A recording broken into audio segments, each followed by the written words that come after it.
Bueno, actualmente la mayoría de los pacientes que se diagnostican o que vienen a esta unidad, creo que más del 60% no traen diagnóstico. Desgraciadamente es difícil hacer diagnóstico cuando el paciente viene en una fase 5, que es la fase definitiva ya con necesidad de diálisis. Idealmente se deberían de diagnosticar de forma temprana para poder determinar las causas.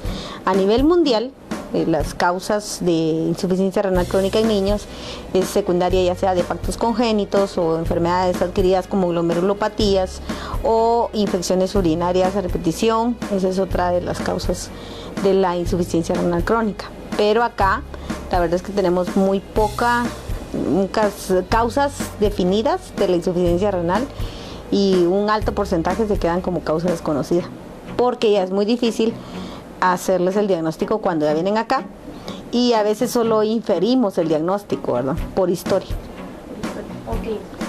Aparte de las causas, digamos, que se tiene conocimiento a nivel general, algunas otras causas, digamos, obesidad infantil o qué otras cosas pueden ser factores de riesgo en niños para tener la enfermedad. Actualmente la obesidad está pasando a ser importante porque la obesidad predispone a pacientes a ser hipertensos. Al ser hipertensos, pues es un factor de riesgo para daño al riñón.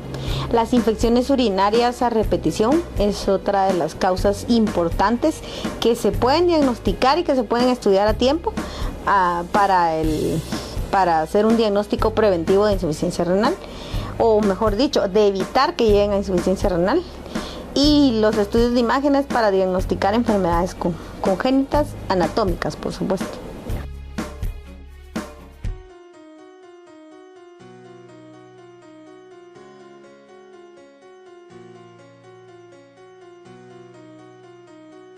Lo primero que deben de observar los padres es el color de la piel. La palidez es uno de los primeros síntomas de la insuficiencia renal crónica, porque la anemia es secundaria ya a un daño renal.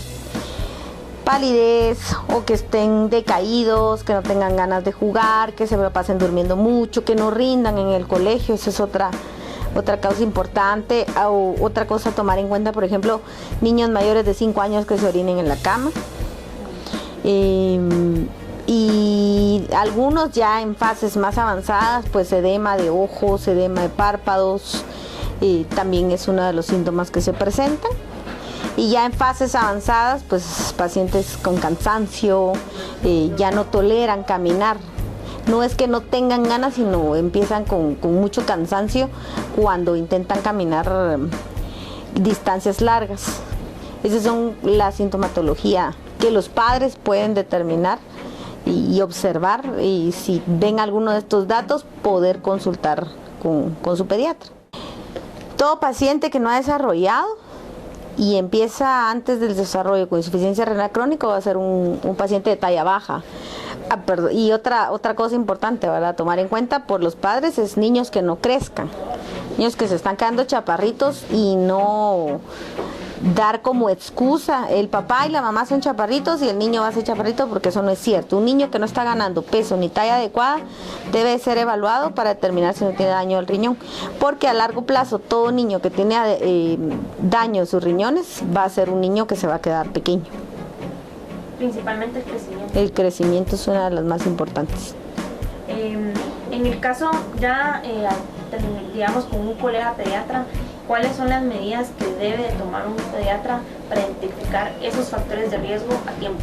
Hacer una evaluación anual, por lo menos con exámenes de laboratorio, un examen de orina. En el examen de orina buscar sangre, leucocitos, proteínas, son de los datos más importantes en búsqueda de un examen de orina. La otra cosa es una hematología para ver el nivel de hemoglobina del paciente. Idealmente una creatinina para ver la función renal. Con esos 3 datos de laboratorio pueden darnos una visión global y general de que todo en términos generales está bien. Y desde el punto de vista clínico, la toma de la presión arterial. Es importante que todo niño a partir de los 4 años, en toda consulta que se le haga, se le tome su presión arterial, y abajo de esa edad, de 0 a 4 años, solo pacientes que tengan algún caso especial ya sea enfermedades renales ya diagnosticadas o algún problema de nacimiento. Todos esos pacientes sí deben de evaluarse desde antes la presión arterial.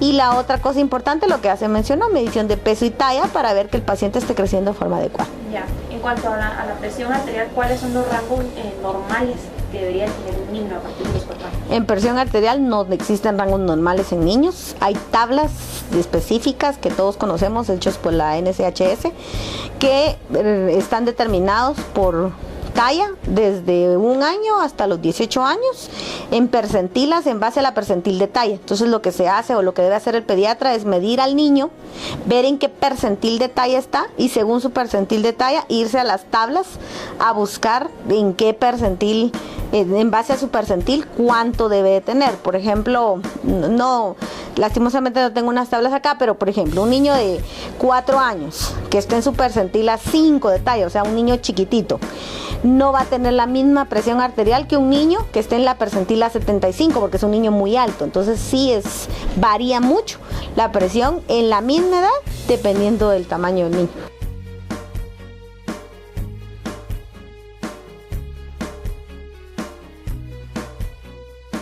La enfermedad renal afecta a todos los órganos, cardíaco, óseo, incluso cerebral. Y por lo mismo, al afectar todo el sistema, los niños tienen una alta mortalidad, la esperanza de vida es bastante baja. Yo tengo acá, y esto es no por estadísticas, porque Guatemala desgraciadamente ni estadísticas tenemos, pero tengo niños que han vivido entre 5 y 10 años en diálisis peritoneal, y hay niños que no viven ni 1 año. Entonces, ¿en qué depende? Primero, el poder brindarle al niño todo su tratamiento, ¿verdad? Lo ideal es que casi que de cajón todos los pacientes usan eritropoyetina para el estímulo de la eritropoyesis, hierro, vitamina D para el problema de la hiperparatiroidismo que están sometidos, y calcio para la quelación del fósforo. Entonces son medicamentos, más los medicamentos de la presión. Si tenemos un niño que tiene todos sus medicamentos, probablemente vamos a aumentar su esperanza de vida en diálisis peritoneal. Pero a nivel mundial, por ejemplo Europa, que son los lugares más avanzados, se supone que no debería de pasar más de 1 año en diálisis un paciente, y después de eso el trasplante. O sea, lo máximo que debería pasar un paciente es 1 año. ¿Por qué? Porque en ese año sabemos que bien cuidado no se deteriora y posteriormente trasplante. Pero si nosotros no le hacemos nada de esto, tarde o temprano el paciente va a fallecer. Ahora moviéndonos al tema del trasplante renal infantil, aunque yo sí tengo una ERP, obviamente no se hace, pero ¿cómo están esos estadísticos o esos en Guatemala? ¿Y qué significa para el paciente niño tener un trasplante renal? El trasplante renal sigue siendo terapia sustitutiva, nunca va a ser un tratamiento curativo, porque el paciente tiene que vivir a base de medicamentos, por lo menos 3, más extras si fuera necesario, pero son 3 los medicamentos de base que usa todo paciente trasplantado. En Guatemala estamos el Hospital Roosevelt y Fundación de Amor, hacen trasplante renal pediátrico. Aquí en UNAER lo que se hace es, al venir el paciente acá, siempre se les ofrece la posibilidad del trasplante. Desgraciadamente la mayoría, o mejor dicho el 100%, son de donación viva, porque no tenemos de donación cadavérica. Y los referimos y los pacientes llevan un protocolo de trasplante, y eso va a hacer que ya cuando tengamos el protocolo, que se puede llevar hasta en 1 mes, puede terminar un paciente un protocolo. Posterior a eso se hace el trasplante, y va a implicar un cambio total de vida tanto para el paciente como para la familia, porque el hecho de tener que quitar, la bendición de quitarse, el tener que hacerle 4 cambios de diálisis al día o tener que someterse a un tratamiento en una máquina, ya solo con eso es, creo que lo mejor para el paciente, y sobre todo que el deterioro que tiene cardíaco muchas veces es reversible, y eso también hace que el paciente pues tenga una calidad de vida muy buena. Quien se informa y previene, más vida tiene. UNAERC.